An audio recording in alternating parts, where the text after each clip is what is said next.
saan man at kailanman. Isang dangka na lang kami ng Duy eh. Patuloy ang paglilingkod sa sambayanan. Maraming salamat sa inyong patuloy na pagtitiwala sa nangungunang news program sa bansa. 24 oras. Nandito kami katuwang ninyo. Nakatutok at kaagapay nyo anumang lagay ng panahon. The tranquility of the Philippine Islands was shattered by Japanese warplanes.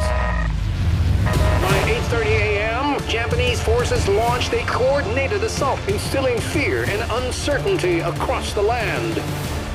Nasa bag mo to, ate. Merong naglagay niyan sa bag May ko. cancer naman talaga ako, di ba? Mamamatay din ako. Gumawa kami ng paraan ng ate mo. Alam ko kung kanino galing. Gusto niyang madiin ako para sa pagkasaksak ni Beverly. Ibabalik ko to sa kanyang kutsilyo to. Widow's War. Kung may makita kayong ahas sa loob ng bahay nyo, have no fear. Cobra Prince is here. Road trip sa Scotland kasama ang mga kaibigan ko. At ako mismo. Amazing Earth.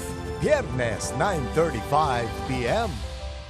Sa saksi, siyam na beses naglandfall ang bagyo Aghon. Detalyado at komprehensibong mga balita sa loob at labas ng bansa para sa mas malaking misyon at mas malawak na paglilingkod sa bayan. Sama-sama tayo magiging saksi! Sa bagong oras, 10:20 p.m. Mukhang kasali na ako sa entablado. Magugulat ang lahat sa gagawing hakbang ni Sharon. Sa sitwasyon na to, hindi natin pwedeng hayaan na malaman ni Lola ang totoo. Nagsimula na ang palabas. Kaya tapusin na lang natin yon ng may happy ending. Curtain call, 11 p.m. Artificial heart, pwede nang gamitin sa tao. Gusto mo ba talagang umalis? Bakit biglaan naman yata? Hindi ka ba okay dito? Pwede sa kanya ang artificial heart. Pero nag-aanidlangan yung pasyente at pamilya niya. Mag-iingat ka ha. Galingan mo doon. Dr. Tang, finale week, 11:30 p.m.